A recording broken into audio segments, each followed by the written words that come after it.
Elle accompagne vos nuits. La libre antenne, Sabrina Philippe sur Europe 1.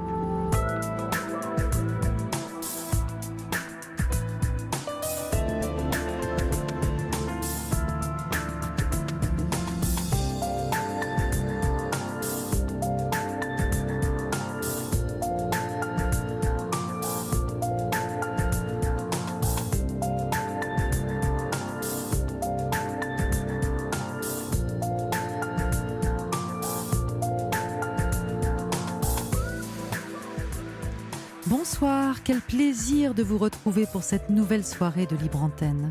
Nous serons ensemble jusqu'à 1h du matin, donc 2 heures ensemble, 2 heures pour nous parler, comprendre, nous transformer même au contact les uns des autres. J'ai maintenant de longues années de pratique en tant que psychologue derrière moi et j'ai souvent remarqué qu'un seul mot, une seule phrase, pouvait tout changer. Et si c'était ce soir, pour vous, pour nous, alors nous attendons vos appels au 39 21, vos réactions, vos mots au 7 39 21 par SMS, en commençant vos messages par le mot nuit. C'est Amandine et Hassan qui sont là pour vous accueillir ce soir. Et puis c'est Nicolas qui est aux manettes. Vous êtes sur Europe 1, c'est la libre antenne, et c'est parti. Sur Europe 1, Sabrina Philippe vous écoute et vous accompagne. Et c'est Élodie qui nous rejoint pour commencer cette soirée ensemble. Bonsoir Élodie. Bonsoir Sabrina. Bonsoir, merci d'être avec nous ce soir. Merci à vous surtout. Je sais pas trop par quoi commencer en fait, c'est un petit peu compliqué. Oui. Ce qui vous a motivé peut-être à nous appeler? Oui. En fait, je me sens un petit peu piégée dans une relation qui devient de plus en plus toxique. Avec mon compagnon qui est de plus en plus violent envers moi. Et donc, je ne sais pas trop quoi faire. D'accord. Ça fait combien de temps que vous êtes dans cette relation? Ça va faire 2 ans. Au début, j'ai envie de dire tout se passait bien, mais ça a commencé assez tôt en fait. Des épisodes de violence, mais bon, qui étaient... on casse une porte, on jette un objet ou des choses comme ça. Souvent liés à des épisodes de jalousie. Oui. Et ça s'est un petit peu intensifié avec le temps.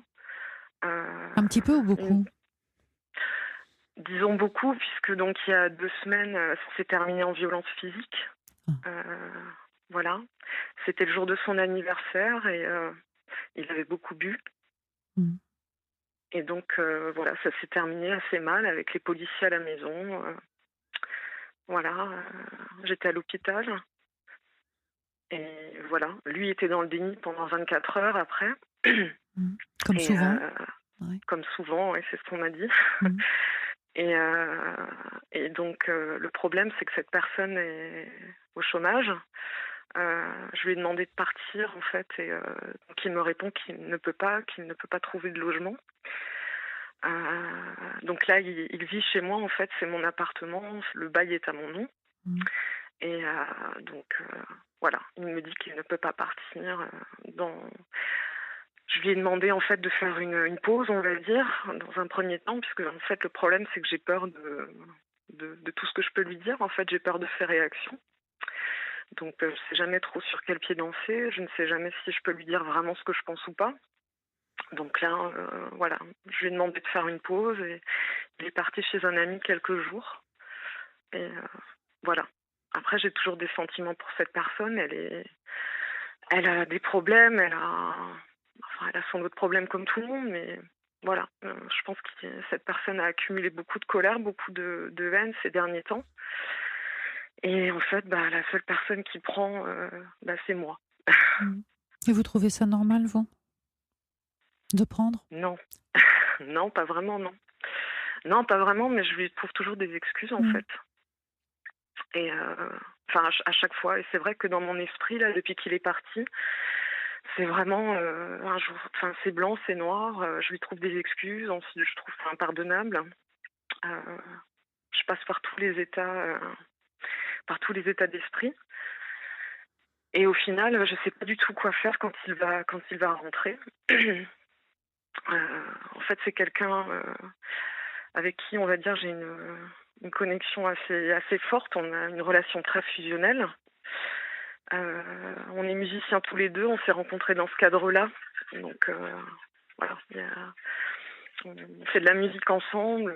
Alors c'est pareil, je pense aux gens avec qui on fait de la musique et j'ai pas trop envie de leur annoncer que on se sépare, que tous les projets qu'on a ensemble se terminent, etc. Mm. Donc il y a ça aussi. La famille, c'est compliqué aussi. Comme dans toute rupture, même une rupture normale, je veux dire, c'est toujours difficile d'annoncer à la famille et tout, mais là c'est encore pire, quoi. Et donc je sais pas du tout quoi faire. Je ne sais pas si je dois l'aider, en fait, si je dois l'aider à consulter déjà pour ses problèmes d'alcool et puis pour ses problèmes de dépression, ou si je dois tout simplement fuir. Mm. À votre avis? On me dit de fuir. Enfin, le peu de personnes à qui j'en ai parlé jusqu'à présent, bien sûr, hein, moi, c'est clair que si quelqu'un me racontait ça de l'extérieur, je dirais la même chose. Je Sauf que vous réfléchirais n'êtes pas. pas à l'extérieur, vous êtes à l'intérieur de cette relation. C'est ce qui change tout, bien évidemment. C'est ça. Je peux me permettre de C'est vous demander ça. votre âge, Élodie? Vous avez quel J'ai âge? 34 ans. 34 ans. Donc vous l'avez rencontré à 32 ans. C'est ça. Oui. Vous n'avez pas d'enfant? Vous n'avez pas...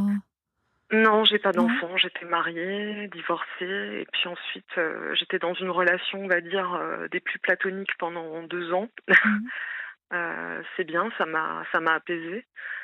Et puis j'ai rencontré cette personne qui était tout l'inverse, euh, qui voilà, qui m'a fait vibrer, qui m'a sorti de l'amorosité de mon quotidien. Voilà. C'est quelqu'un de créatif, un peu extravagant, enfin voilà. Et du coup, j'ai quitté la personne avec qui j'étais avant pour lui, quoi. Mm.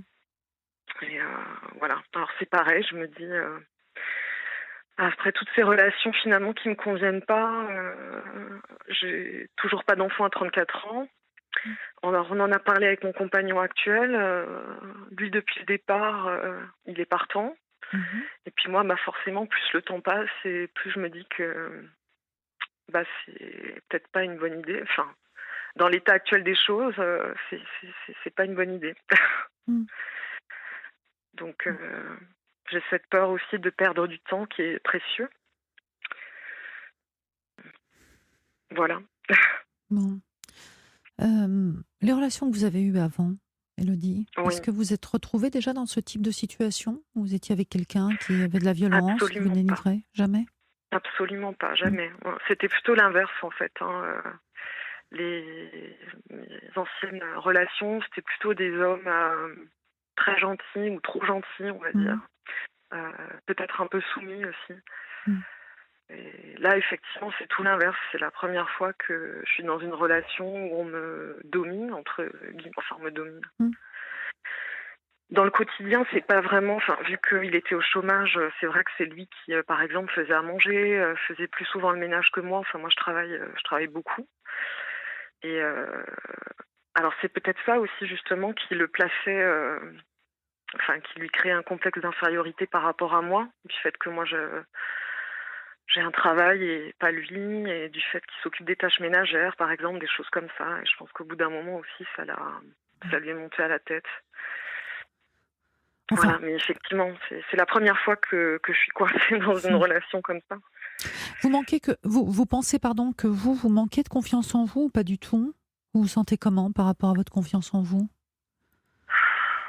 J'ai jamais eu très, très confiance en moi. Enfin, les gens qui me côtoient, mes collègues ou mes amis pensent le contraire, mais c'est pas le cas du tout. À l'intérieur de vous, vous n'avez pas confiance? Non. J'en suis consciente.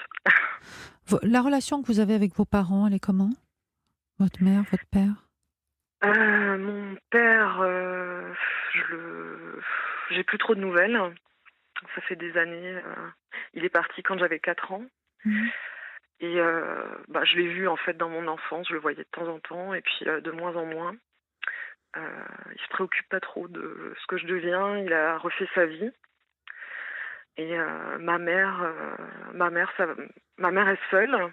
Elle m'a élevée seule. Elle a beaucoup travaillé, donc je l'ai pas beaucoup vue quand j'étais petite. Mmh.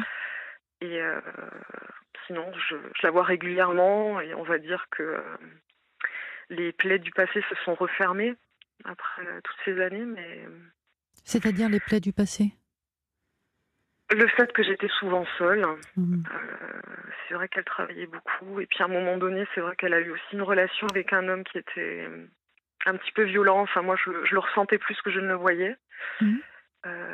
Il habitait pas chez nous, mais je l'ai ressenti. Et puis c'était quelqu'un aussi qui buvait beaucoup. Et Mmh. donc, il y avait des réactions assez imprévisibles. Mais bon, avec ma mère, ça va, ça se passe bien. On a une relation assez saine aujourd'hui. Mmh. Mais bon, c'est vrai que je sais très bien que le fait de pas avoir eu un père, ça a toujours marqué en fait mes relations avec les hommes.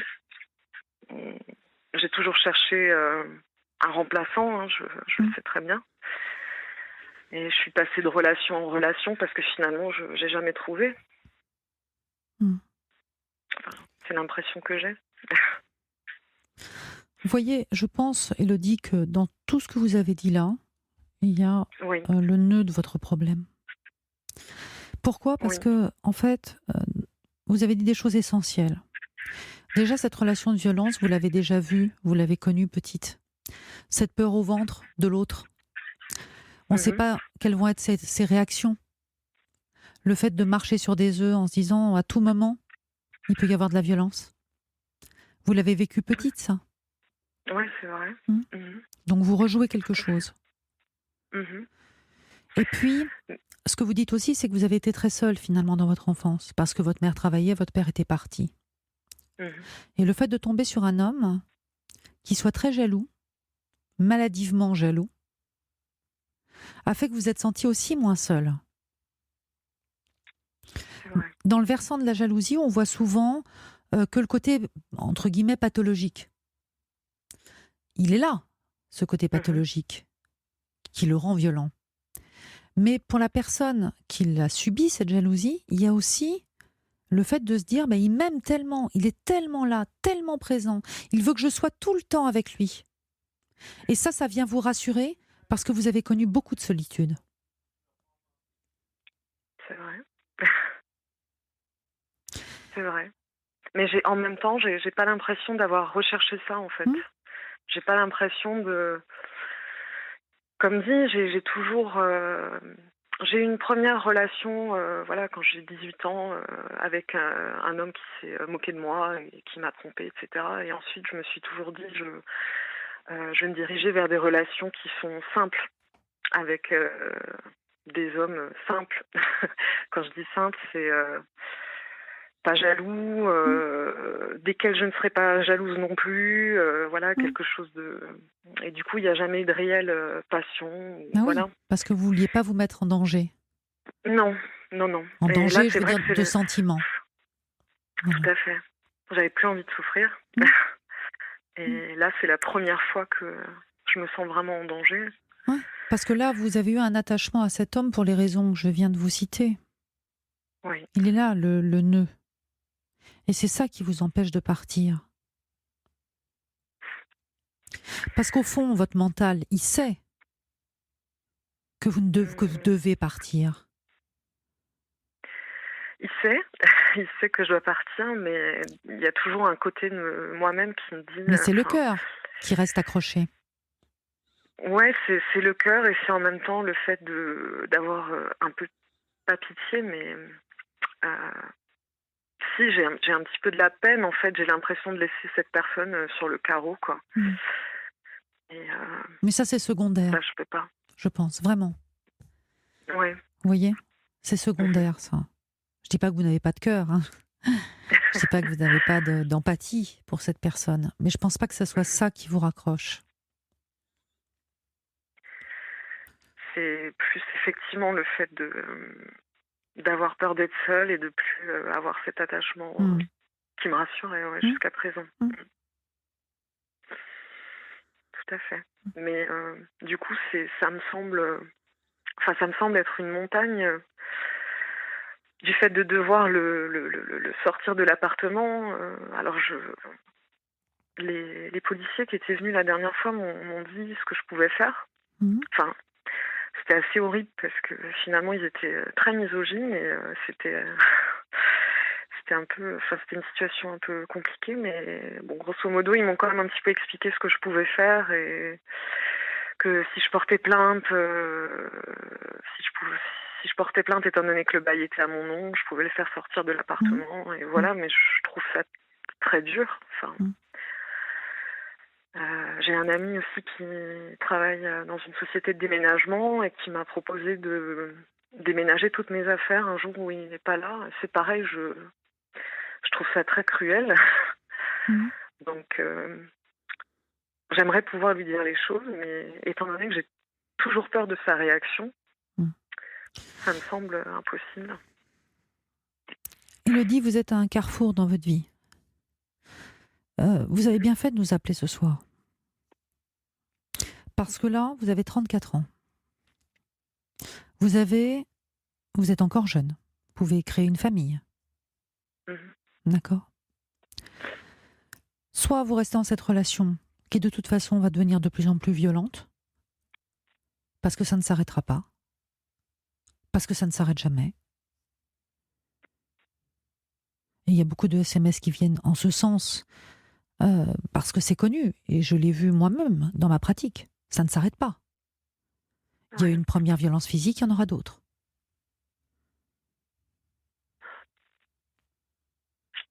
En fait, ce soir-là, enfin, c'est assez confus dans ma tête parce que j'ai l'impression que mon cerveau essaye d'effacer des parties. Là, ça va faire 2 semaines et du coup, c'est de moins en moins clair dans mon esprit. Vous vous demandez même, à la limite, si c'est pas vous qui l'avez provoqué? C'est ce que j'allais vous dire. Voilà. Eh ben, vous voyez. Mm. Hein. C'est classique. Ben oui, c'est un grand classique, bien sûr. Mais en fait, étant donné qu'il a, en fait, enfin, on va dire, il a l'habitude de casser des choses. Mm. Et je pense que c'est pour me faire peur hein, à la base. Alors bon, quand c'est des assiettes, un vase, bon, bah c'est pas grave. Bon, c'était un vase de ma grand-mère, bon, c'est pas grave. Une guitare, Mais si enfin c'est bon, grave, bref, en fait, Élodie. En fait, vous ouais, commencez à trouver normal ce qui ne l'est pas. Et c'est toujours comme ça, avec le temps. Et ouais, vous allez commencer à trouver normal d'avoir une boule au ventre en permanence. Ça ne l'est pas. Tout ce que vous racontez est hors de la normalité et ne va faire qu'empirer. Vous comprenez? oui. Alors, soit En fait, aujourd'hui, vous, franchement, j'insiste, hein.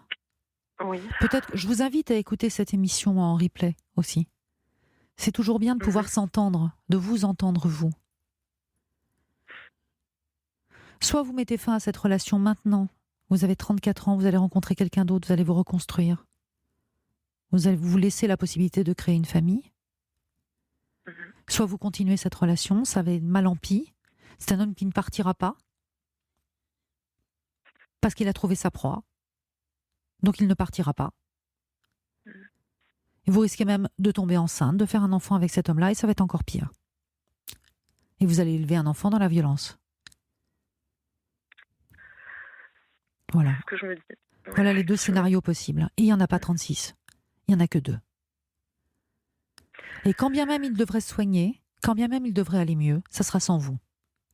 Vous n'êtes pas sa psy. Vous êtes censé être sa petite amie, sa femme, mais pas sa psy. De toute façon, il est complètement réfractaire à toute aide extérieure, même pour ses problèmes d'alcool. Avant, il fumait du cannabis. Mm. Il a dû arrêter, donc il buvait 2 fois plus. Hein. Mm. Et il est complètement réfractaire. Pour lui, il n'est pas alcoolique. Mm. Il a juste un petit problème de gestion de l'alcool. Mm. Et les psys, surtout pas, parce que son ex faisait des études de psy. Et donc, voilà. Mm. Mais, Oui, oh, ce serait pas ça, ça serait autre chose, vous savez. oui, c'est exactement ça en fait. C'est quelqu'un finalement qui se crée aussi beaucoup de freins et de problèmes dans la vie. C'est comme pour sa recherche d'emploi. Euh, Depuis qu'on se connaît, il n'a pas beaucoup travaillé et je l'ai beaucoup aidé en fait dans ses recherches d'emploi et à chaque fois c'était toujours une autre excuse. Et, Donc j'ai il ne l'impression travaille qu'il se met pas, lui-même. il est addict, il est alcoolique et il est violent. Donc c'est avec cet homme-là que vous voulez construire votre vie. C'est ça que vous venez de me dire. Hein. Après, c'est sûr, je vais pas m'attarder sur les points qui étaient positifs. C'est sûr, hein, sinon je serais partie, je pense, il y a longtemps, mais Bien sûr. Mais ça, il y a de vous très voyez, bons moments aussi. ah oui, il y a de très bons moments, mais il y a aussi beaucoup de moments comme ça. Et aussi, ce qui fausse la donne, c'est que quand il y a de la violence, il y a beaucoup de mauvais moments, quand on vit des bons moments, on a l'impression qu'ils sont exceptionnels. Ouais, c'est vrai. Eh oui, forcément. Ouais. Vous comprenez, si c'est la nuit la plupart du temps et que vous allumez une toute petite bougie, vous avez l'impression que c'est un soleil qui s'éclaire. C'est très clair. Ouais. Donc à chaque fois, vous avez l'impression que c'est un soleil qui s'éclaire. C'est pas un soleil, c'est une flamme de briquet. C'est vrai. Parce qu'elle s'éteint aussi vite pour laisser place à nouveau à l'alcool, à nouveau à la violence. J'ai cru en fait que ça pourrait changer. Mais ça ne changera pas. J'aimerais vous lire quelques SMS qui sont arrivés pour vous, Élodie. Ouais. J'ai vécu la même chose. C'était mon mari que j'ai fini par quitter après 15 ans avec 2 enfants. Je revis depuis. Il faut fuir. Il ne changera jamais. C'était le premier SMS. Le SMS qui suit. Le mien m'a dit qu'il fallait bien qu'il mette ses problèmes sur le dos de quelqu'un. Au bout de 49 ans, j'ai enfin ouvert les yeux. Et j'ai rompu. Fuyez si vous voulez vivre mieux.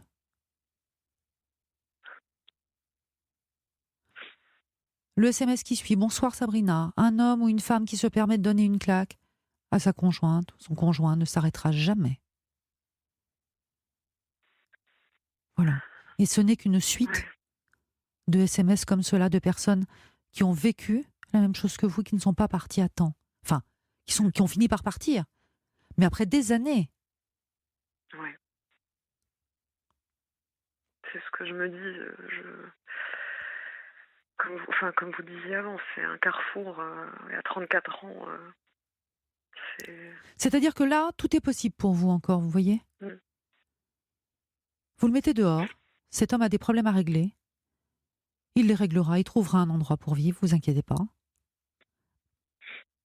Vous le mettez dehors et vous vous reconstruisez.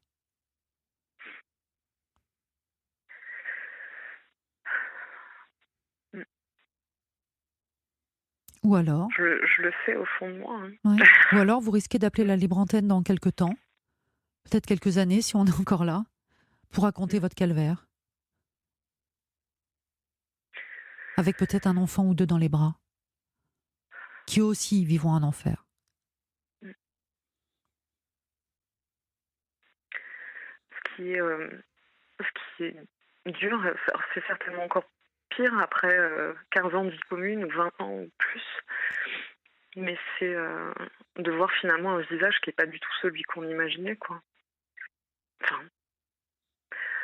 se dire qu'on s'est trompé à ce point sur une personne. Mais c'est ce que vous êtes en train de faire. Je suis assez perspicace sur les gens. C'est ce que vous êtes en train de faire pour différentes raisons qu'on a évoquées, je vous l'ai dit.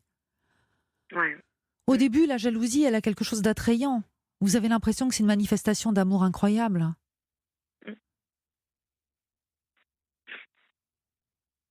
Au début.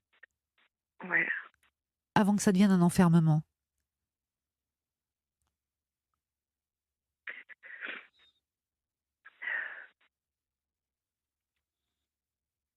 En tout cas, c'est vrai que j'en ai un petit peu parlé autour de moi, mais je suis pas vraiment rentrée dans les détails. En fait, j'en ai jamais parlé jusqu'à cet épisode-là qui était trop violent pour que je puisse me taire, et puis j'ai pas pu aller au travail pendant un jour, donc Il vous j'en a ai un frappé petit peu parlé. Il vous a frappé Oui. Oui. c'était en fait, comme je vous disais, c'est assez confus dans mon esprit parce que moi-même, étant donné qu'il était en train de tout saccager dans l'appartement et que c'était pas la première fois et que donc j'avais très très peur, euh, je l'ai pris en fait à la gorge mais sans serrer. Et ensuite, je crois que ça a été la porte ouverte à. Enfin, j'ai levé une espèce de barrière physique entre nous et puis voilà, il m'a mis des gifles, j'étais par terre, il m'a tiré les cheveux, un coup de pied dans le ventre, des insultes, beaucoup d'insultes. Donc j'ai crié tellement fort que tous les voisins ont appelé la police. Et, et voilà, mais étant donné que c'est moi qui l'ai touché en premier, en fait, Oui, bien sûr, bien sûr. C'est vous qui l'avez. Mais bien sûr, c'est de votre faute, c'est évident, Élodie. Hein? Et vous êtes une aguicheuse, certainement aussi, c'est ça? Vous regardez trop les hommes? Bah, ce soir-là, ouais, c'était. C'est ça. C'était parce que j'étais rentrée, parfois 5 minutes, parfois 10 minutes plus tard du boulot. Et puis un soir, je suis rentrée, j'avais pris une douche. C'est vrai que c'est pas habituel, mais bon, c'était.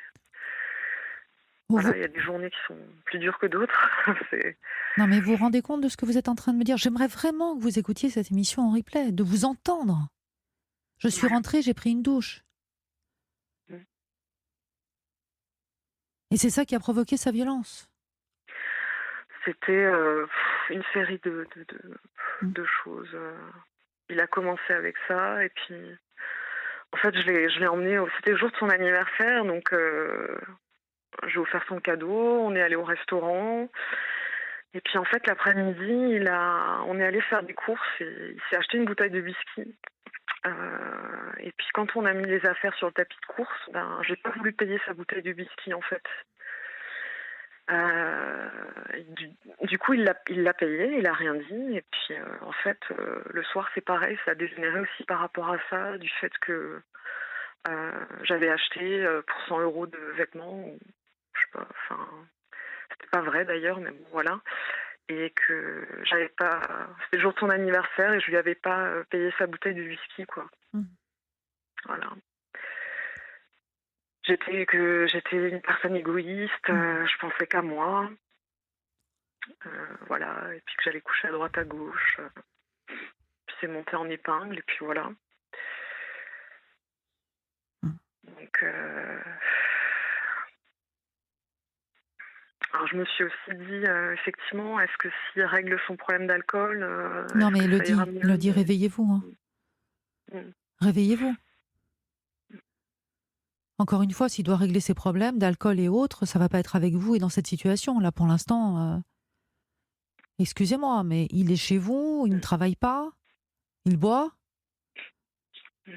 il est dans un déni total concernant sa situation, concernant son alcoolisme et concernant sa violence.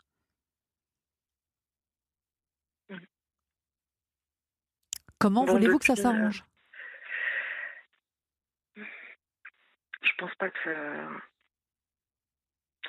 ça puisse s'arranger. Enfin, disons, entre-temps, il s'est rendu compte, mais alors c'est pareil, il avait un travail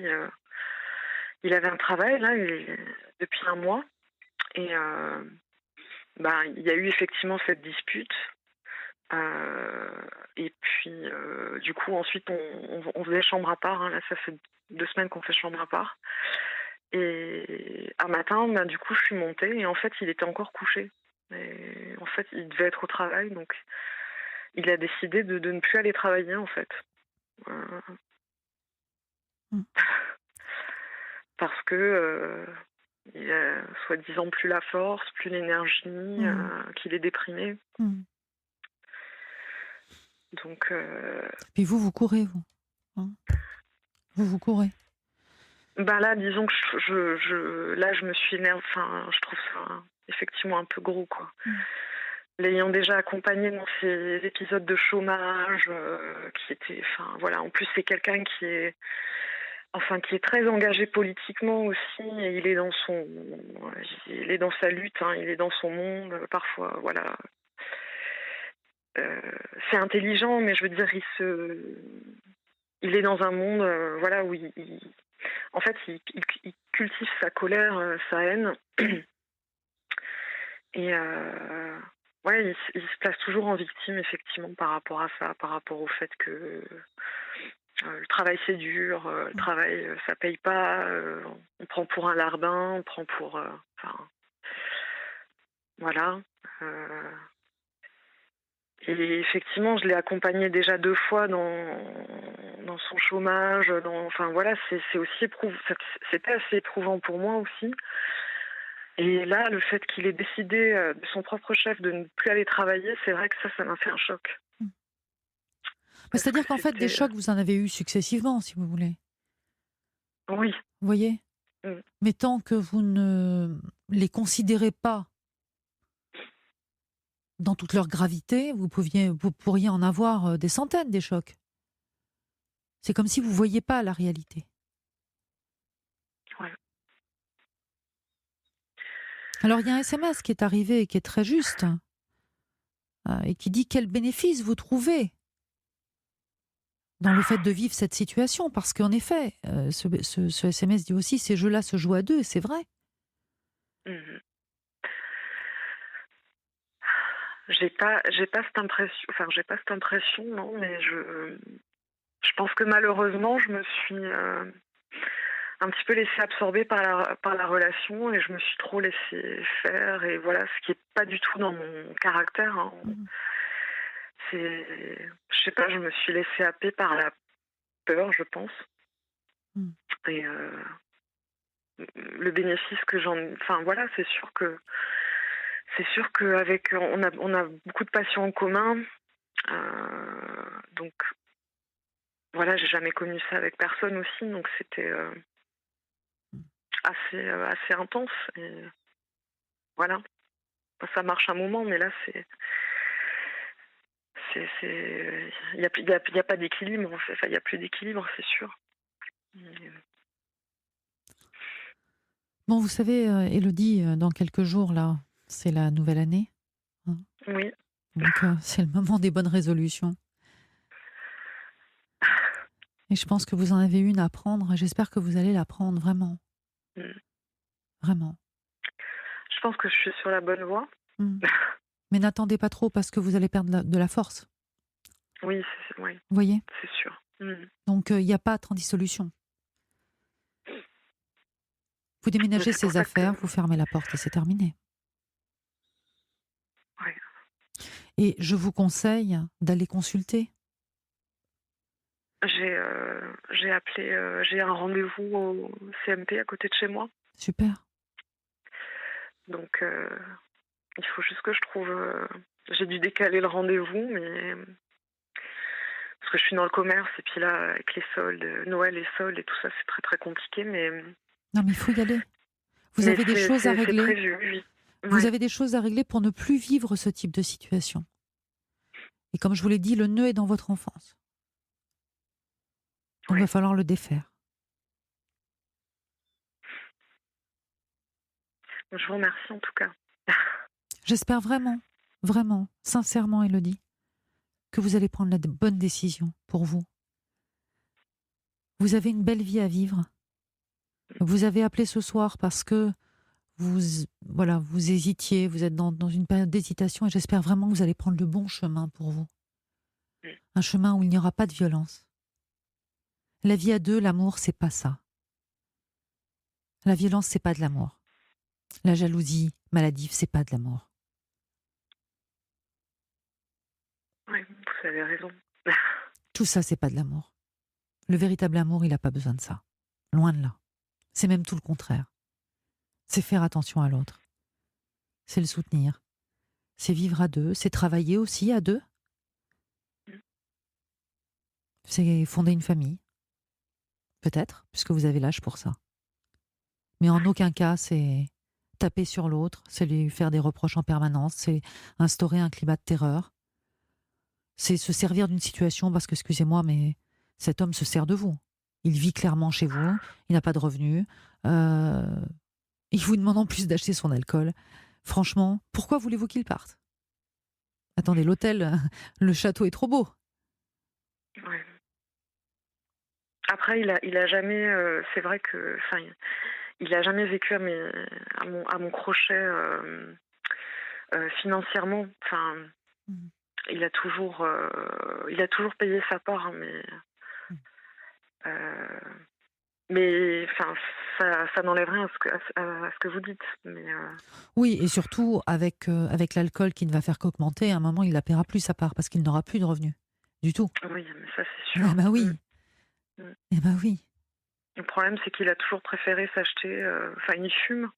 Donc, le tabac, ça coûte cher, l'alcool, ça coûte cher. À l'époque, quand il fumait du cannabis, bah voilà. Mmh. En fait, finalement, tous ses revenus, quasiment, voilà, il me payait la moitié du loyer et le reste passait là-dedans, quoi. Mmh. Et quitte à avoir, enfin, ne même plus avoir une paire de chaussures correcte pour effectivement aller chercher du travail, quoi. Enfin, Mmh. c'est. Réécoutez cette émission et tout ce que vous avez dit ce soir, Mm, Élodie. mm. D'accord? Oui, Faites-le, faites-le. Quand vous allez vous entendre, d'accord. je pense que vous allez avoir un choc. Mm. Vous nous tiendrez au courant?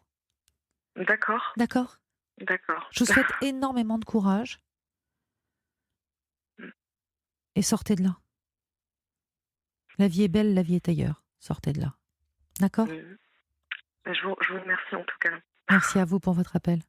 Je vous souhaite de belles fêtes et beaucoup de courage à vous pour la suite. Merci, à vous aussi. Au revoir, Élodie. Sur Europe 1, Sabrina Philippe vous écoute et vous accompagne.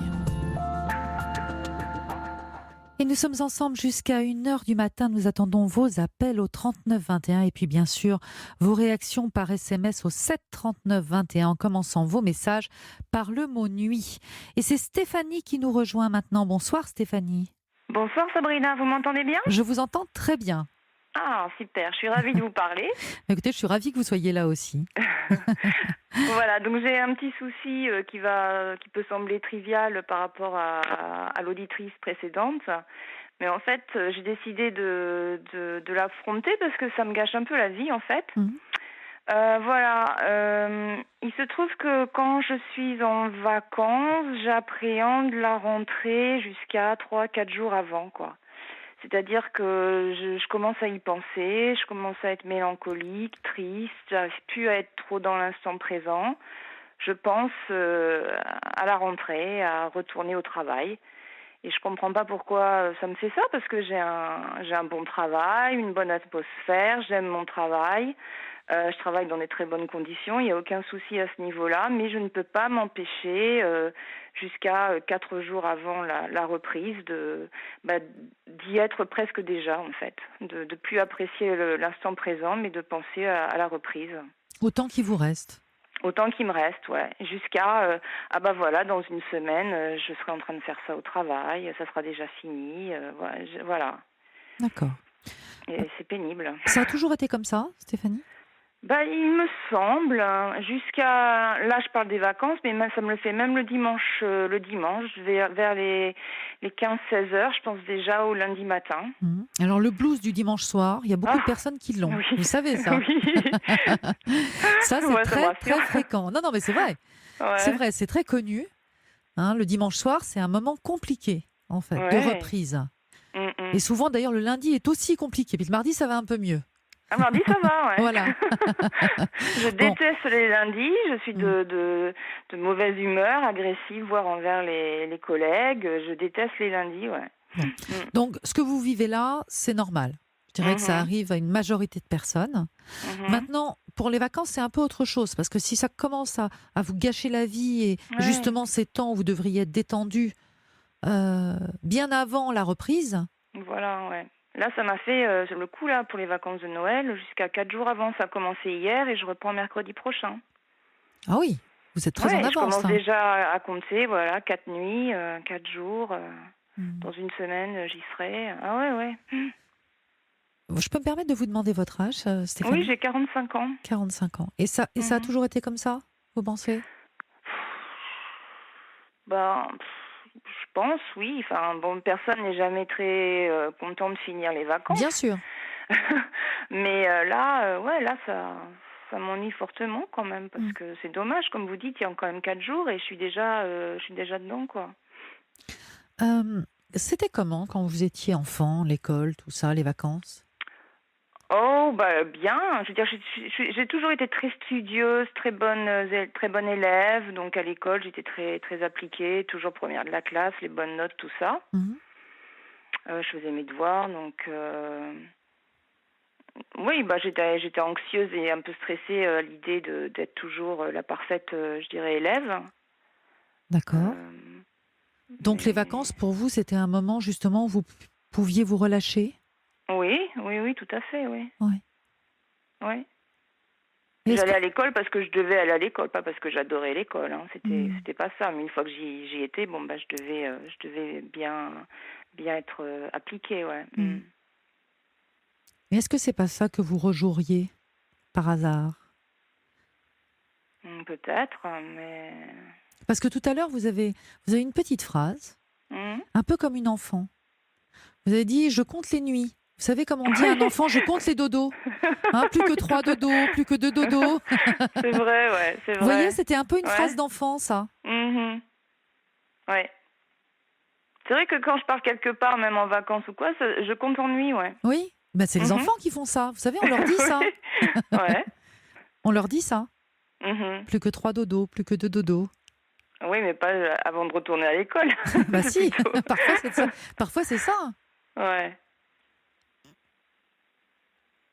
Parce que si vous avez eu justement euh, une scolarité où vous étiez très studieuse, vous imposiez sans doute aussi d'être très appliquée, Mhm. d'être la première de la classe, de ne pas perdre Mhm. votre rang. Donc ça devait générer de l'angoisse, ça devait générer du stress.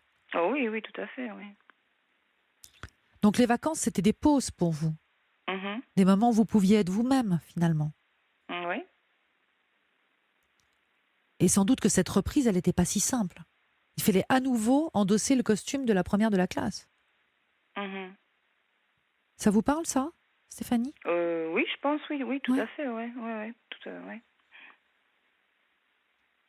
Oui, parce que je travaillais beaucoup, j'étais première de la classe, mais pas facilement. J'ai beaucoup de travail derrière. J'ai fait de longues études, mais j'ai toujours beaucoup travaillé. Hmm. Donc c'est Mais sans là, doute je me ça. dis quand même... Pardon? C'est sans doute ça, je Mhm. pense. Vous voyez? Comme quelque chose de Ouais. l'enfance que vous rejouez. Alors qu'aujourd'hui, il n'y a plus lieu, puisque vous Non. avez un travail où vous n'êtes... bon, on est toujours challengé dans son travail, mais c'est plus la même chose. Mhm. On vous demande pas d'être la première de la classe dans votre travail. Non. Bon. Non.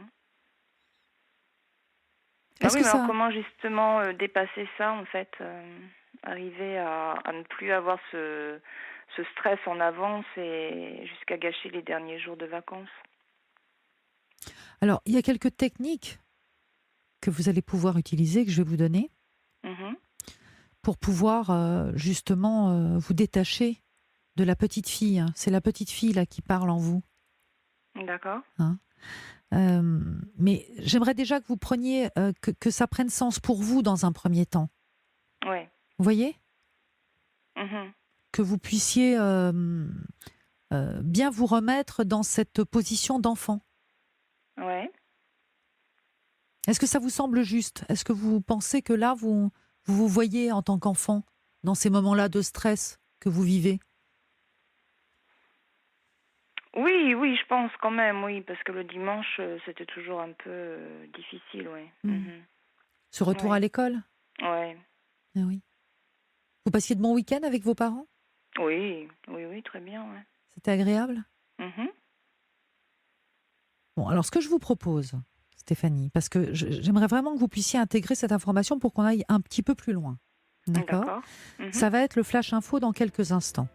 Ah, je Donc, reste en ligne. Donc vous restez en ligne avec nous, ça va vous laisser le D'accord. temps de digérer cette information, de vous remémorer aussi vous en tant que petite fille.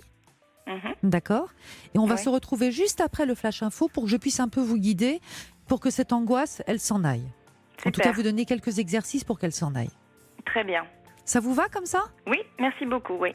Donc vous restez bien avec nous, Stéphanie, et puis essayez de penser à ce qu'on vient de dire surtout. D'accord. D'accord? Ouais. De bien vous remettre D'accord. dans cet état de petite fille qui retourne à l'école et qui réendosse son rôle de première de la classe. D'accord ? Ok. À tout de suite. Elle accompagne vos nuits. La libre antenne, Sabrina Philippe sur Europe 1.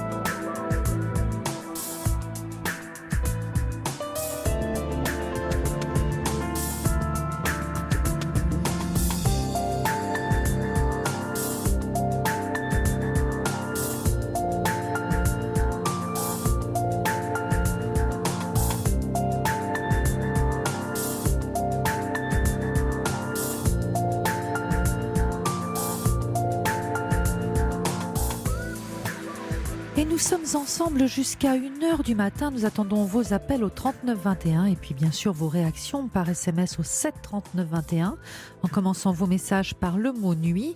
Et juste avant ce flash info, nous étions avec Stéphanie. Vous êtes toujours avec nous, Stéphanie ? Je suis toujours là, mais Non. j'ai l'impression que la batterie de mon téléphone va me faire défaut. Ah, alors ça c'est un problème. Oui, en effet, oui. Vous ne pouvez pas vous brancher quelque part ? Non, c'est sans fil. Ah, c'est sans fil. En tout Ouais. cas, il vous reste combien de temps ? Je peux parler quelques Je minutes sais pas. encore, vous pensez ? Ou vous allez nous quitter tout de On suite ? va essayer, mais si ça coupe, ça coupe. Oups. Bon, vous nous expliquiez en tout cas que vous aviez une appréhension concernant la fin des vacances. Mhm. Et je disais juste avant le Flash Info que vous rejouiez quelque chose de votre enfance, Mhm. de la petite fille que vous étiez. Oui. Selon vous, elle a quel âge cette petite fille ? Si vous deviez vous imaginer, vous voyez à quel âge ? Oh, je dirais 14-15 ans. Ah, c'est plus une petite fille, 14-15 ans. C'était là Ouais. où c'était là où il y avait le plus de pression ? Vous Je étiez... pense, oui. Oui. Oui. C'était Oui, le lycée, oui. 14-15 ans, c'est la seconde ? Oui, Quand on plus de commence les pression, orientations ? ouais. Mhm. Oui, Ouais. d'accord. Alors, il faut que vous vous imaginez à 14-15 ans, Mhm. d'accord ? Et quand vous sentez de l'appréhension, de l'angoisse qui monte, alors qu'aujourd'hui vous avez 45 ans, c'est ça ? Oui, c'est ça. Donc il y a 30 ans de cela, ouais. quand même. Vous pouvez parler à cette petite fille que vous étiez Oui. et lui dire que vous n'allez pas retourner à l'école. Vous parlez à vous-même, en fait, vous lui parlez à cette petite fille. D'accord. Parce que cette angoisse-là, elle appartient au passé. Oui. Vous comprenez ce que je veux dire ? Oui. Il faut essayer de vous visualiser à l'âge que vous aviez, 14-15 ans, comment vous étiez à cet âge-là. Vous arrivez à vous voir ? Oui. Oui. Eh bien, c'est à cette jeune fille, on va dire plutôt que petite fille, qu'il faut parler. Quand vous D'accord. sentez l'angoisse qui monte, Ouais. vous parlez à vous-même. Non, là, tu vas pas retourner au lycée, c'est fini, c'est derrière toi. Tu vas retourner dans un travail. Maintenant, c'est l'adulte qui est là. Vous Mhm. parlez comme un parent bienveillant. D'accord. Est-ce que vous comprenez l'exercice ? Vous parlez comme Oui, un oui. parent. Hein, je ne sais pas si vous Mhm. avez des enfants, Non. mais comme vos parents vous parlaient. D'accord. S'ils étaient bienveillants, je le souhaite pour vous. Oui. Comme une mère qui vous parlait peut-être pour vous rassurer. Votre mère vous rassurait ? Oui, en fait, mes parents ne me mettaient pas du tout la pression, je me la mettais toute seule. Je me mettais beaucoup de pression sur moi toute seule. Mes parents me faisaient confiance. Ils n'ont jamais eu à demander si j'avais fait mes devoirs, mais je me mettais la pression toute seule, en fait. D'accord. Donc, comme si votre mère, en fait, était au courant de votre angoisse et qu'elle venait vous rassurer. D'accord. Et c'est comme ça qu'il faut vous parler en vous imaginant à cet âge-là, en vous visualisant à cet âge-là. D'accord. Essayez de faire cet exercice. Mhm. Ça devrait pouvoir vous aider si vous le faites vraiment en conscience, c'est-à-dire vous posez tranquillement, vous parlez à l'intérieur de vous. Mhm. Parce que c'est une petite angoisse qui date de là, en fait. Et vous n'êtes Ok. plus une adolescente qui va au lycée Non. pour essayer d'avoir la meilleure orientation possible et le meilleur bulletin possible. C'est terminé, ça. Ok. D'accord, Stéphanie ? Mhm. Ok. Vous très essayerez et puis n'hésitez pas à me tenir au courant. bien. D'accord. D'accord ? Merci beaucoup. Je Merci. vous souhaite une belle soirée. On se quitte là avant que votre téléphone nous Oui. lâche. Voilà. Je n'aimerais pas me retrouver dans le vide, je préfère vous dire au revoir tout de suite. Voilà. Merci beaucoup. Merci pour Je- votre appel, Stéphanie. Je vous remercie. Bonne soirée. Bonne soirée, Au au revoir. revoir. Au revoir.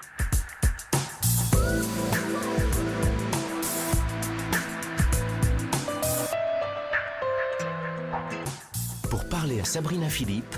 Appelez le 39 21, 50 centimes la minute, plus coût de l'appel. Vous êtes sur Europe 1, c'est la libre antenne. Nous sommes ensemble jusqu'à 1h du matin. Et c'est Isabelle qui nous rejoint maintenant. Bonsoir Isabelle.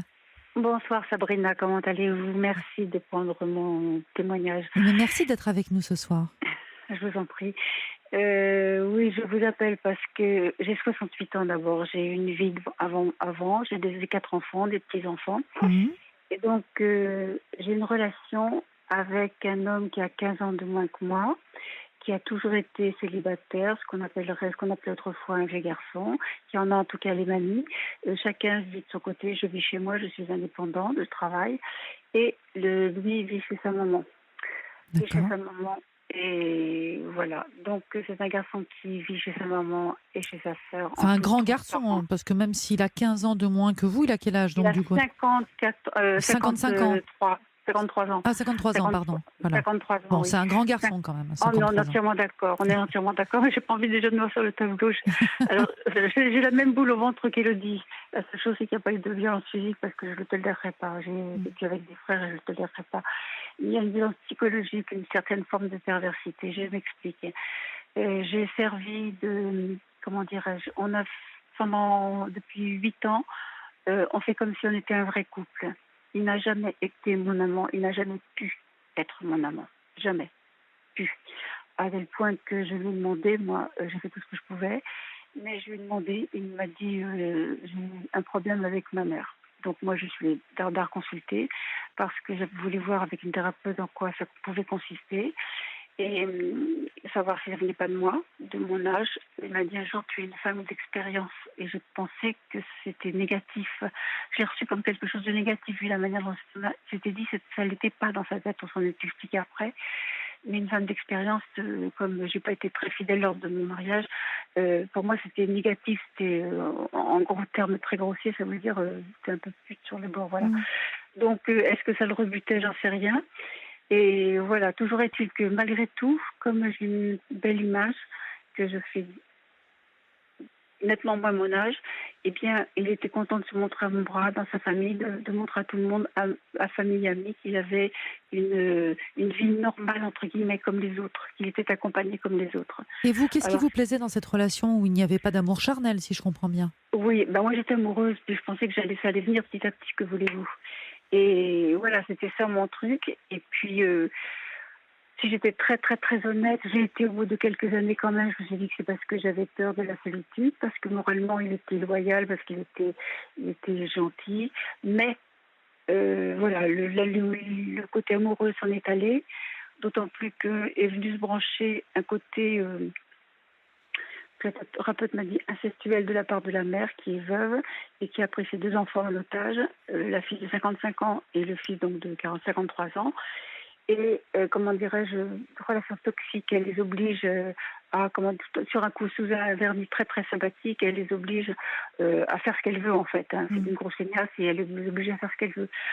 Alors la sœur un jour m'a dit si Philippe doit se marier, c'est pas une femme la femme, c'est pas un homme qu'elle épousera, c'est toute la famille, c'est-à-dire la mère et la fille.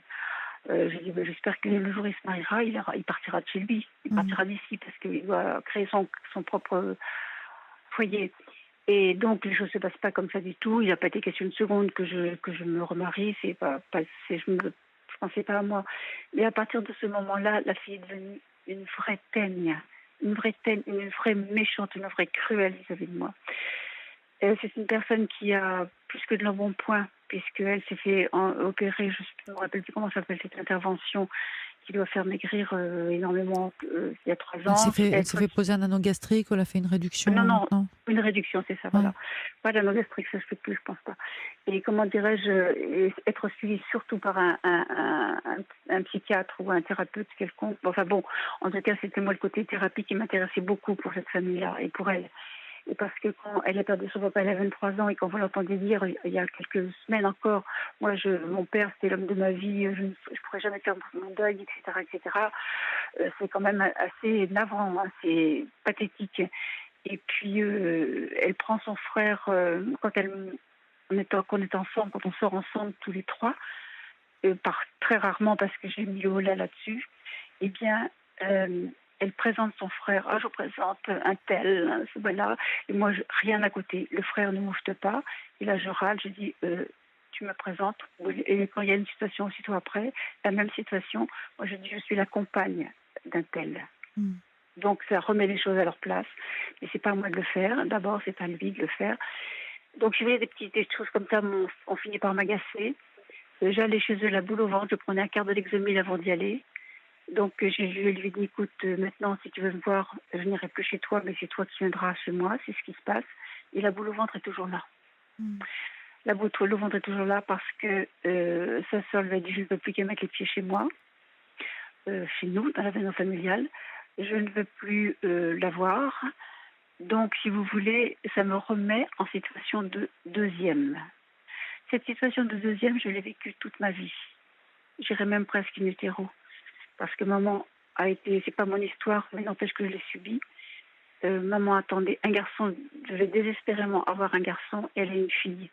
Elle m'a confiée à quelqu'un d'autre, j'étais toujours dans le milieu familial, et elle m'a confiée à quelqu'un d'autre pour concevoir des garçons à la queue leu après. Donc si vous voulez, cette place de seconde, j'ai toujours eu. Je me suis enfermée dans une bulle. J'avais une vie très onirique qui me permettait de n'être pas malheureuse en fait. Et puis c'est tout. Puis je ne sais pas que j'existais pas beaucoup dans cette famille. Ou alors j'existais, mais c'était la franche rigolade. J'étais pas prise très très au sérieux. Et c'est pour ça que j'établis un parallèle avec mon compagnon, futur ex-compagnon, parce que lui n'existait pas non plus. Et c'est un homme qui est très cultivé, qui était très solitaire, très très seul chez lui. Il n'existe pas au niveau des femmes.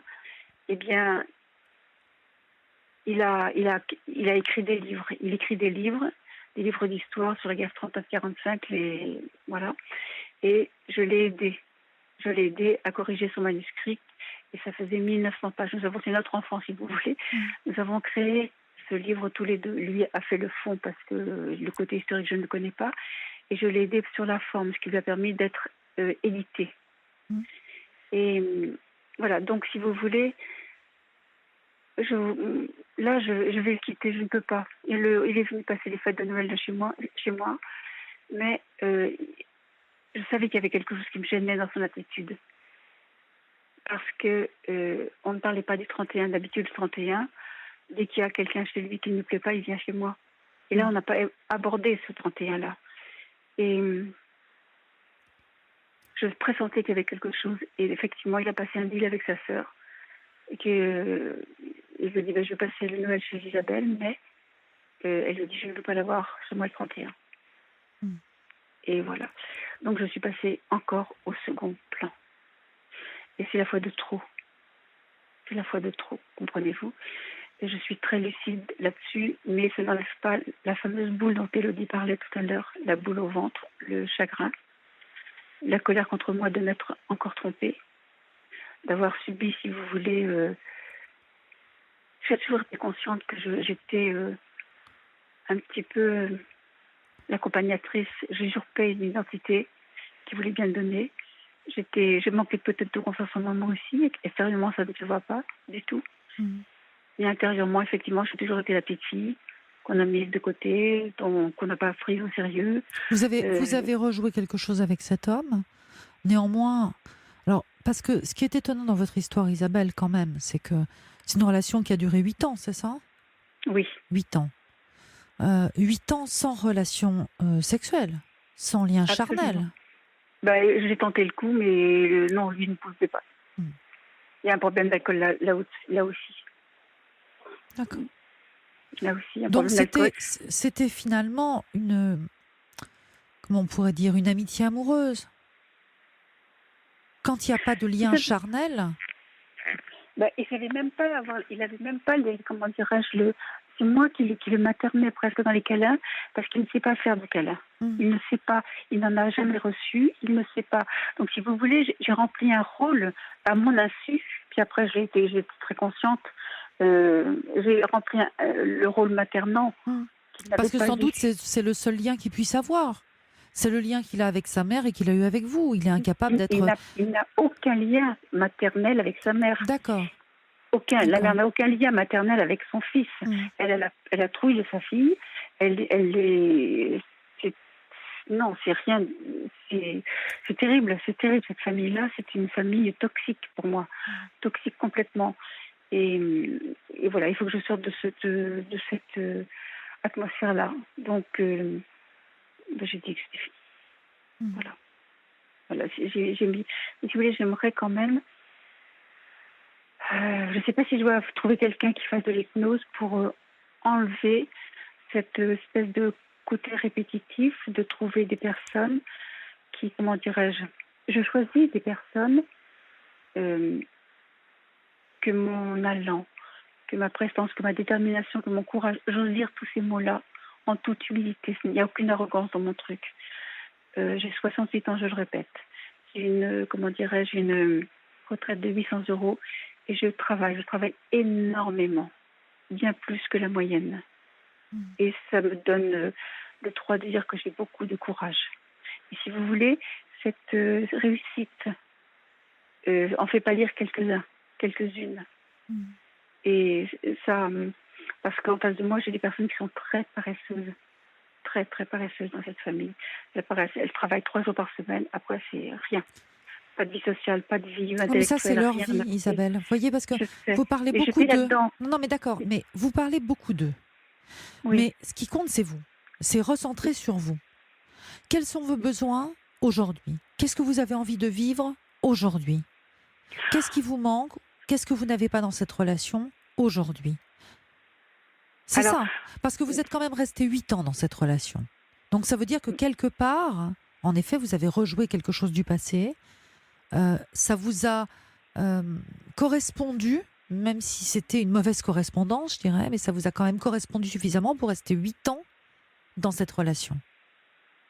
Vous voyez, on ne peut pas l'enlever, ça. je n'ai pas l'intention de la pourrir parce qu'elle m'a apporté beaucoup intellectuellement d'une part. Moi, je sais que le fait d'aimer quelqu'un est un moteur dans la vie de tous les gens, même si j'aime mal, même s'il y a une part de masochisme de ma part parce que je sais que c'est pas, c'est pas réciproque. Ça a tenu, bon an, mal an. À plusieurs reprises, j'ai voulu le quitter et j'avais peur qu'il revienne à son côté transparent dans sa famille, à son côté. Il vit dans la cave. Il s'est aménagé un appartement dans la cave de la maison, vous vous rendez compte? Et j'avais pitié. Mais la pitié, maintenant, elle n'existe plus. C'est un sentiment négatif. Elle n'existe plus, la pitié. Je suis au-delà de la pitié. Maintenant, comme vous dites, à juste titre, je sauve ma peau. Qu'est-ce que j'attends de cette relation? J'attends plus rien. Moi, j'ai envie d'avoir... Mais ce qui va me manquer, parce que vous savez, je bosse tellement que lorsque je rentre dans mon appartement, je récupère en me reposant, en dormant. Je ne suis pas allée en vacances depuis 20 ans. Je ne sais pas ce que sont des vacances. Je récupère simplement. Et... Comment dirais-je? Et j'étais contente d'avoir cette pseudo-affection. Voilà. Mais maintenant... elle me fait souffrir parce qu'elle n'est pas dans mes attentes. J'ai besoin, je me méprise de ce manque de respect que je me donne. Je ne me respecte pas en recevant ces miettes d'affection. Et là, j'en ai une grande conscience. Une très grande conscience. Donc vous êtes prête à le quitter, tout simplement? C'est fait. Voilà. Vous êtes arrivée au bout de cette histoire. Je suis arrivée au bout, effectivement. Alors, ce qui me fait peur, c'est la solitude, l'isolement, parce que en travaillant, mais je ne me suis pas fait de vie sociale. Les amis, après le divorce, il n'y en a plus. Surtout quand vous êtes une femme agréable à regarder, on ne reçoit pas une femme seule. C'est une rivale potentielle, même si je suis quelqu'un de très loyal, même si je suis devenue quelqu'un de très loyal. Si on ne tire pas les leçons de ces divorces, c'est pas la peine de continuer. Là, j'ai tiré les leçons. Voilà, c'est tout. Je ne suis fait reçue nulle part. Je n'ai aucune vie sociale en dehors de celle de mon travail. Voilà. Peut-être que c'est ça qu'il va falloir faire. Vous recréer une vie sociale? Comment Alors par le biais, parce que cette relation, elle vous prenait du temps. Là, vous le disiez, du temps pour justement mettre en forme ce livre, du temps pour se voir, du temps pour échanger. Ce temps-là, oui. Vous pouvez en faire autre chose. Oui, mais comment? Vous pouvez faire des activités qui vont vous permettre de rencontrer d'autres personnes. des choses qui vous plaisent. Apparemment, vous aimez voilà un peu ce qui est intellectuel pour vous intéresser à l'histoire. Oui, moi, ce qui m'intéressait énormément, c'était la correction des manuscrits, en fait. Voilà, cette faculté d'écriture, voilà, j'adore ça, et puis je suis assez douée. Donc, si vous voulez savoir reconnaître ses qualités, certes, mais je ne suis attendue nulle part. Moi, j'habite dans une ville en province, pardon, une ville de l'Ouest. Je ne suis attendue nulle part. Alors, c'est très difficile, très difficile. Vous allez me dire, faites partie d'associations. J'ai fait partie d'associations. Mais vous Il y a savez, des ateliers d'écriture aussi. Vous avez pensé aux ateliers d'écriture puisque vous aimez ça, vous aimez l'écriture. Oui. Ça, c'est non, je n'ai pas pensé. Je ne sais pas si c'est existant. Je ne sais pas. Oui, vous avez raison. Vous avez raison. Mais j'ai fait partie d'ateliers, j'ai fait partie d'associations. J'ai fait des conférences ou des choses comme ça. Mais une fois que c'est terminé, au revoir madame, merci madame, c'est fini. Il n'y a plus rien. Hein. Chacun rentre chez soi. Alors, pas toujours. Dans les ateliers d'écriture, les personnes échangent et c'est aussi comme ça qu'on peut se faire des amitiés, qu'on peut rencontrer d'autres personnes. Vous voyez ? Oui. Ça dépend beaucoup aussi de l'attitude qu'on a. Si on a une attitude d'ouverture, si on a envie, on finit par rencontrer du monde. Oui. J'ai Pardonnez-moi de vous poser cette question, oui. Isabelle. J'ai un SMS qui me dit que vous avez déjà appelé la Libre Antenne. Ça vous est arrivé de nous appeler ou c'est la première fois que vous nous appelez? Moi, c'est la première fois. D'accord, c'est pas vous alors. D'accord. Parce que Non, parce qu'un SMS est arrivé en disant que vous aviez déjà appelé. Alors, vous avez certainement une femme qui a une voix similaire à la vôtre. Oh non, c'est la première fois que vous m'avez au téléphone. D'accord. D'accord. Oui, et c'est Sophie en début de semaine. Je ne l'ai jamais appelée non plus. D'accord. Non. Bon, en tout cas, je pense qu'en effet, vous êtes arrivé au bout de cette histoire. Oui. Que vous devez prendre tout ce temps que vous avez consacré à cette histoire pour consacrer ce temps à vous maintenant. Et il est temps, vous avez 68 ans, qu'il est temps aussi de consacrer un peu de temps à vous. Et comme je vous le suggérais, des activités qui sont un peu intellectuelles pourraient aussi bien vous convenir. Oui. Oui. D'accord. Mais pour ça, il faut que je me bouge, mais c'est vrai. Il faut que je me prenne en charge. Vous avez été au bout d'une histoire, elle vous a apporté des choses aussi. Oui, mais non. Elle est étrange, votre histoire. En effet, elle est étrange, mais voilà. Mais c'est la fin. Voilà, c'est tout. On est arrivé au bout. C'est la fin. C'est ce que vous semblez dire, en tout cas. Moi, c'est ce que je pense aussi. C'est ce que je pense aussi, parce que je ne vais plus chez lui, mais même si je passe à côté, j'ai une boule au ventre. Lorsque je le rencontre, j'ai une boule au ventre. Et quand lorsqu'il vient chez moi, j'ai une boule au ventre. Comme le disait tout à l'heure Élodie, pourquoi cette peur, pourquoi cette crainte? Une boule physique. Et c'est pas normal d'être comme ça. C'est pas normal. Moi, j'attends pas ça d'une relation avec un homme. J'attends pas ça du tout. Donc, bon. Oui. Bon. Je vous souhaite plein de belles choses. Et puis, beaucoup de belles résolutions pour cette nouvelle année, Isabelle. Je vous remercie de votre écoute, en tout cas. Belle nuit à vous. Merci, à vous. Au revoir. Au revoir.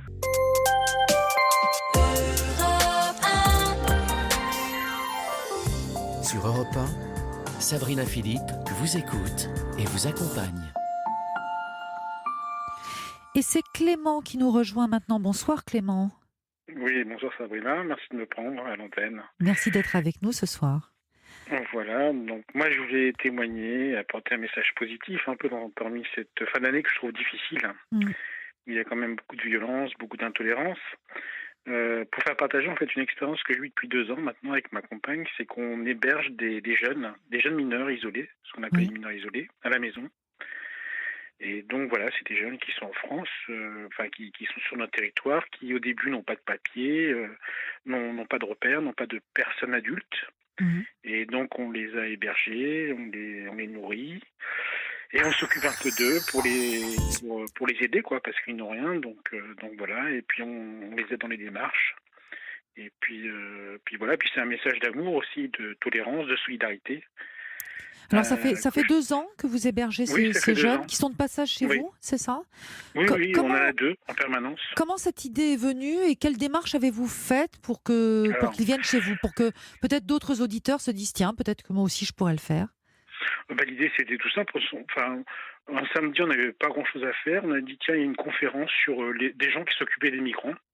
On est allé, et puis on a vu des gens, moi, que j'ai jugé formidables, qui faisaient beaucoup de choses pour ces jeunes-là, justement, qui étaient en bas de chez eux, en fait. Ça commençait bêtement comme ça. Des gens qui étaient à Paris, dans le 19e arrondissement. Vous êtes à Paris vous-même, alors?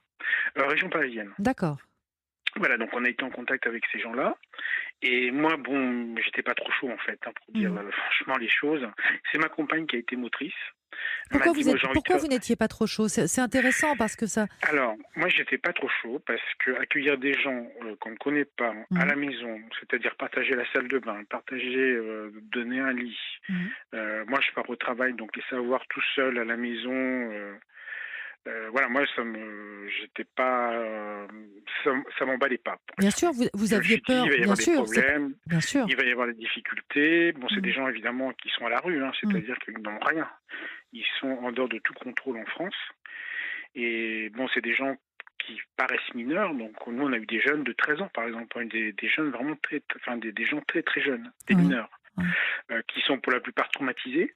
Mais vraiment traumatisés psychologiquement parce que ils ont vécu. Il y en a un qu'on a eu qui était en Libye, qui a été dans les prisons libyennes. Il nous a montré ses cicatrices où il a été blessé, donc il a été esclave pendant 9 mois. Il y en a d'autres qui ont été battus en Algérie, par exemple. Donc voilà, et ces gens-là nous disent, on comprend pas quand on prend le métro, on se fait pas taper dessus ici en France. Alors on leur explique qu'ici on est dans un état de droit, qu'on tape pas les gens comme ça, parce qu'ailleurs c'est ce qu'ils ont vécu. Vous voyez, ils sont complètement. Le jeune qu'on a eu de 13 ans, il était complètement traumatisé. Le 14 juillet, par exemple, le bruit des pétards, ça lui a fait peur vraiment, ça lui a rappelé la guerre. Et donc voilà, c'était ce genre de difficulté que j'appréhendais. Et puis après, c'est quand même une responsabilité parce qu'on les a sous nos toits, donc il faut s'en occuper. Moi, j'avais qu'une trouille, par exemple, c'est qu'ils tombent malades. Parce qu'on a eu le cas, et là, il n'y a pas d'assurance maladie, il n'y a rien pour eux, puisqu'il n'existe pas au niveau de la France. Bien sûr. Et donc là, moi, c'était ma grande crainte. On a fait venir SOS Médecins. SOS Médecins nous disait, moi, je ne touche pas à ça, c'est pas mon rôle. Donc voilà, ça a été très compliqué. Donc il faut passer par des associations. Il y a Médecins du Monde qui s'en occupe, mais c'est très compliqué. Donc voilà, et donc le but, c'est de les faire reconnaître en tant que mineurs isolés. Et après, une fois qu'on a fait toutes les démarches, c'est des démarches qui durent très longtemps avec des avocats pour reconnaître la minorité. Une fois que la minorité est reconnue, c'est une étape de franchie, puisqu'en fait, ils sont pris plus ou moins en charge par l'ASE, donc l'aide sociale à l'enfance, qui après, donc ils existent. Et puis bon, il y a une aide quand même, il y a une assistante qui est avec eux, qui les guide plus ou moins. Mais il y a toute cette démarche-là, donc pendant 1 an, ils n'ont rien, quoi, en fait. Donc vous les gardez 1 an chez vous ? Non, il n'y a pas de règle. D'accord. Il n'y a pas de règle. Donc, on a eu, par exemple, qui sont restés très peu de temps. Ils sont partis du jour au lendemain sans nous dire. On en a eu d'autres parce que pour ces jeunes, si vous voulez, il n'y a pas de problème. Par exemple, pour trouver des vêtements, il n'y a pas de problème. Pour trouver, même, je dirais, un peu d'argent, il n'y a pas de problème. Les gens donnent. Par contre, l'hébergement, c'est un problème crucial. Parce que nous, on les a eus. Enfin, moi, je me souviens très bien comment ça s'est passé. On a pris un contact comme ça au hasard, un 06, on a téléphoné. Et une dame nous a dit, un dimanche soir, elle nous a dit, bah oui, moi j'en ai plein à la maison, venez chez moi. Elle nous a donné une adresse, on est allé dans un appartement, donc une dame qu'on ne connaissait pas. On est rentré, effectivement, il y avait peut-être une dizaine de jeunes chez elle. Il y en avait partout, donc par terre, sur le canapé. Elle nous dit, bah oui, c'est très bien ce que vous faites, donc moi je vous en donne 2. On en a pris 2 comme ça. On est reparti de l'appartement, on en a pris 2 au hasard, on les a mis dans la voiture, on les a mis chez nous. Voilà, donc on a fait connaissance. Les gens ne disaient rien dans la voiture, enfin les jeunes ne disaient rien dans la voiture, c'était assez étonnant. Puis on les a installés dans une chambre, et puis petit à petit, ils étaient très intimidés. Donc voilà, on les a installés, puis après, ça s'est amélioré. Mais voilà, et moi je dois dire que c'est des gens qui étaient à la rue. Franchement, là, vous voyez, il fait froid. Il y en a plein qui sont des jeunes, vraiment très jeunes, qui sont à la rue, qui sont sans personne, qui sont agressés. Et moi, je dois dire que bon, on est dans la vie, on a installé avec ma compagne, donc voilà, on n'a pas de problème matériel. Et pour nous, ça ne coûte pas grand-chose. C'est vraiment donner un peu de nourriture le soir. Ils sont pas, la plupart qu'on a eu, c'était vraiment pas difficile. C'est-à-dire que et puis leur donner la possibilité de se laver et les héberger. C'est pas grand-chose pour nous, mais pour eux, c'est énorme. C'est énorme. Voilà. Et donc moi, je suis très très emballé parce que j'étais très très très timide au début sur la démarche et finalement, c'est que du positif. Ce qu'on reçoit en retour, c'est énorme. énorme, parce que nous, on n'a pas d'enfants, par exemple, et bon, ils nous appellent papa, maman. Enfin, pour nous, c'est vraiment... Et il y a beaucoup d'amour, beaucoup de reconnaissance. Les gens nous disent, oui, mais vous avez plein de problèmes, vous risquez d'être volé, tout. On n'a jamais eu de problème de violence, ni de vol, ni quoi que ce soit. Au contraire, on leur fait vraiment confiance. Voilà, c'est que du bonheur, quoi. Et c'est des gens très volontaires, en fait, qui veulent vraiment s'intégrer. Là, on en a un qu'on suit particulièrement. On l'a depuis un an avec nous, et on a une démarche d'apprentissage. Oui. Et les patrons sont très contents. Je suis un boulanger, le boulanger me dit, mais j'en reviens pas. Je lui dis d'être là à 5 heures le matin. Il est là à 5 heures, il se débrouille avec des bus de nuit, tout ça, mais il est là au rendez-vous. Alors que, à son âge, les gens me disent, c'est trop loin, c'est fatigant. Même les parents disent, pour mon enfant, c'est trop dur et tout. Mais eux, ils sont très, très volontaires. Chaque fois, on n'a que des compliments en plus des métiers que les autres ne veulent pas faire. Eux, ils sont très volontaires pour être cuisiniers, pour être... boulanger, enfin vraiment en plus c'est des boulots qui nous manquent en France, quoi. Donc voilà, et moi je dirais que c'est passionnant parce qu'on apprend beaucoup. Nous, ça nous fait, par rapport à ce qu'on connaît en France, on relativise beaucoup les choses par rapport à ce qu'ils nous racontent, la situation de leur pays, la situation de guerre, celle qu'ils ont connue, les coups, l'emprisonnement, le statut d'esclave qu'ils ont eu pour la plupart, ce qu'ils ont vécu, si jeunes, de vivre tout ce qu'ils ont vécu, c'est-à-dire, il y en a, par exemple, qui ont mis 2 ans pour arriver en France. Voilà, mais ça, ils ne le racontent pas d'emblée, ils le racontent, c'est au bout de mise en confiance qu'ils se confient, parce qu'ils sont très, très réservés sur le sujet, quoi. C'est une très belle initiative, en tout cas, Clément. On peut peut-être donner le nom de l'association qui s'occupe du placement de ces mineurs. Non, il n'y a pas réellement de comment dire, de service établi. C'est que du bouche-oreille. Il y a beaucoup d'associations. Voilà, il y a une plateforme sur Facebook qui s'appelle Plateforme d'aide aux réfugiés. D'accord. Voilà, et donc les gens peuvent aller dessus, et forcément il y a beaucoup de demandes, parce que nous, au début, par exemple, quand on partait en vacances, on avait beaucoup de mal on voulait pas laisser tout seul dans l'appartement. Et on avait beaucoup de mal à trouver des gens qui acceptaient de nous relayer au niveau de l'hébergement, quoi. Donc ça nous posait problème. Maintenant, bon, il y en a un qu'on connaît bien, donc on lui laisse les clés, on peut partir sans problème. Mais bon, au début, on voulait pas laisser les gens tout seuls dans l'appartement, quoi. Bien sûr. Voilà. Mais c'était pour dire, voilà, que moi j'étais très réticent, et que ça ne coûte rien, ça nous apporte beaucoup, et que ça ne coûte pas grand-chose, et ouvrir le cœur et sa maison comme ça, c'est vraiment formidable, parce que en retour, vraiment, on a beaucoup d'amour, beaucoup de reconnaissance. Et je trouve que c'est très, très enrichissant, et je tenais à le dire au moment de Noël, justement, au moment de cette période de fin d'année, où c'est toujours un peu délicat pour certaines personnes qui se retrouvent toutes seules et tout. Moi, je veux dire que franchement, il y a des gens qui sont très démunis, qui n'ont rien, mais rien, qui se plaignent pas trop sur le sujet, et qui sont très contents finalement de peu de choses, quoi. Un hébergement, un peu de nourriture, des fois, c'est vraiment énorme pour eux, et pour nous, franchement, vu le niveau qu'on a en France, parce qu'il faut relativiser ça aussi, les gens se plaignent ici, mais franchement, quand on va voir, moi je voyage beaucoup par ailleurs, chaque fois que je reviens en France, je me dis, mais quand même, les gens se plaignent, ils ne se rendent pas compte de ce qu'il y a ailleurs, quoi. Moi je voyage beaucoup en Amérique du Sud, en Asie, chaque fois que je me dis, en France, on n'est pas si malheureux que ça, finalement. Il y a beaucoup, c'est vrai, de difficultés, il y a beaucoup je ne le dis pas, mais franchement, quand on voit ailleurs, on a accès aux soins, on a l'accès à l'éducation, on a l'accès à la culture, il y a plein d'associations, il n'y a pas de conflit, il n'y a pas trop de guerre, les gens se tapent pas dessus pour un oui, pour un non. Voilà, il faut quand même regarder un petit peu, positiver, regarder un peu ce qu'on a, et se dire qu'ailleurs... En tout cas, la démarche que vous faites vous y aide à positiver aussi. Ah bah énormément, parce que ça me fait prendre conscience que si jeunes, ce sont vraiment des gens très... Encore une fois, il y en a un qui devait avoir 13 ans. Je me dis quand même, à 13 ans, avoir vécu tout ce qu'il a vécu, être passé par là où il est passé, se faire taper dans certains pays, se faire emprisonner, vivre dans des conditions, bon, je n'ose même pas imaginer. Voilà, c'est très dur, quoi. C'est vraiment épouvantable de vivre des choses pareilles si jeunes. Et puis en offrant comme ça votre hospitalité, vous le redonnez aussi foi en l'être humain, alors que certainement souvent ils l'ont perdu cette fois-là. Curieusement, c'est des gens que je trouve très forts psychologiquement, vraiment, parce que à leur âge, c'est très fort ce qu'ils ont vécu, et c'est des gens qui veulent vraiment s'en sortir. Il n'y a pas, pour moi, des situations très difficiles, mais il n'empêche qu'ils ils ont la foi, quoi. Ils veulent y arriver. Ils s'accrochent vraiment. Moi, je peux vous dire, on est étonné, on est bluffé chaque fois. On en a eu un, par exemple, il nous a parlé de Georges Sand. Voilà, c'était. Alors moi, ça m'a bluffé, quelqu'un comme ça, si jeune, qui nous parle de Georges Sand. On se dit, mais ouais, il s'accroche, quoi. Il veut apprendre. Là, il y en a un, il nous pousse tout le temps vers une bibliothèque. Donc, on a fait dans une bibliothèque, il prend des livres, donc on choisit les livres ensemble et tout. Et chaque fois, il nous dit, ce mot-là, je comprends pas, etc. Mais c'est vraiment.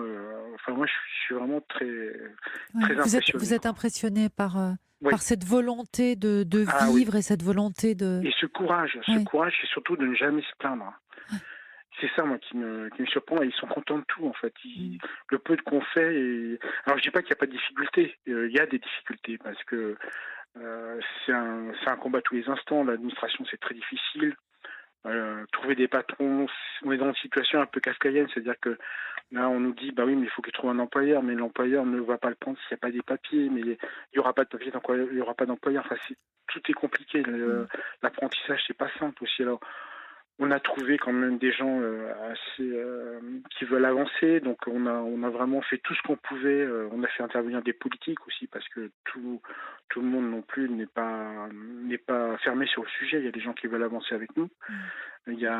Autour de ça, il y a beaucoup d'associations, je trouve. Maintenant que je connaissais pas du tout ce milieu-là, mais maintenant que je le connais, il y a beaucoup de gens qui se préoccupent de ces jeunes-là, et qui sont en association, qui aident vraiment à tous les points de vue. Il y a des avocats, par exemple, qui donnent bénévolement du temps. Il y a des juristes qui aident aussi. Je crois qu'on peut tous faire quelque chose, en fait. Vraiment, c'est ça aussi. On peut tous faire quelque chose à notre mesure. Pour certaines personnes, ça sera difficile de partager leur habitation, leur logis, parfois aussi parce qu'on a des petits logements et c'est compliqué. Mais il y a plein d'autres choses à faire. Nous, c'est un petit logement, donc nous, on peut prendre que 2. Nous, c'est un petit logement. Région parisienne, c'est très cher. Et donc, voilà, et on n'a pas tellement d'espace. Mais voilà, nous, en fait, quand ils sont avec nous, on ne fait plus du tout attention à l'espace qu'ils nous prennent, finalement, puisque c'est que la relation c'est le cœur qui s'élargit. Ah oui, complètement. Les murs sont petits, mais le cœur est large. Ah oui, c'est ça. Et puis même partager un repas, c'est du bonheur. On cuisine ensemble. Ils veulent apprendre à cuisiner à la française. Rien que ça, déjà, c'est vous rentrez chez vous à la maison, elle va peut-être tout seul devant la télé. Là, vous avez quelqu'un, vous discutez, vous échangez. Voilà, en fait, pour moi, c'est une expérience très positive. Et encore, effectivement, comme vous le disiez, tout le monde peut faire quelque chose à sa portée. Et le peu qu'on fait, c'est beaucoup pour eux. Vraiment. Et c'est beaucoup. Et c'est important de le dire aussi, c'est beaucoup pour eux et finalement c'est beaucoup pour vous aussi. C'est beaucoup pour tous ceux qui aident aussi. Et ça, c'est aussi important de le dire. Souvent, on a des témoignages de personnes qui se sentent seules et isolées, qui appellent la libre antenne. Et parfois, il suffit aussi d'ouvrir un peu son cœur à l'autre pour que ce sentiment d'isolement s'en aille. Ah oui, complètement. Enfin, moi, j'étais déjà, de toute façon, très investi socialement. Bon, ça, j'ai jamais eu de problème de solitude parce que je fais beaucoup d'associatifs par ailleurs. Mais cette problématique-là de jeunes isolés venant de l'étranger, je la connaissais pas. J'étais sur d'autres sujets, donc l'alphabétisation, des choses comme ça, vous voyez, qui étaient avec des gens bien établis. Déjà, il n'y a pas cette histoire d'hébergement, cette histoire de... il y a beaucoup de choses à faire à chaque niveau, à chaque niveau en tout cas. Oui. Mais en tout cas, je pense qu'au-delà de ça, il faut sortir des préjugés, il faut sortir de tout ça. Voilà, parce que des préjugés, je pense que des fois ils se créent parce qu'on connaît pas les gens réellement, qu'on fait pas attention, mais dans la discussion et tout, finalement, c'est sûr qu'on est différents, on a des cultures différentes, on vient de pays différents, mais au final, l'humain est là, quoi. C'est ça qu'il faut dire. Et nous, on se comprend, et vraiment, je pense que, moi, je vous dis, ils nous aiment, quoi, ces gosses-là. Ils nous aiment, nous, on les aime, et ils nous aiment. C'est-à-dire qu'ils nous appellent papa, maman chaque fois, et c'est ça qui nous fait chaud au cœur, quoi. Et vraiment, écoutez, c'est un magnifique témoignage, là, que vous nous apportez pour cette période de fête, Clément. Vraiment. Oui, je voulais l'apporter parce que je trouve que les fêtes de fin d'année, des fois, c'est triste. C'est un magnifique témoignage et qui peut inciter beaucoup de personnes à avoir la même démarche.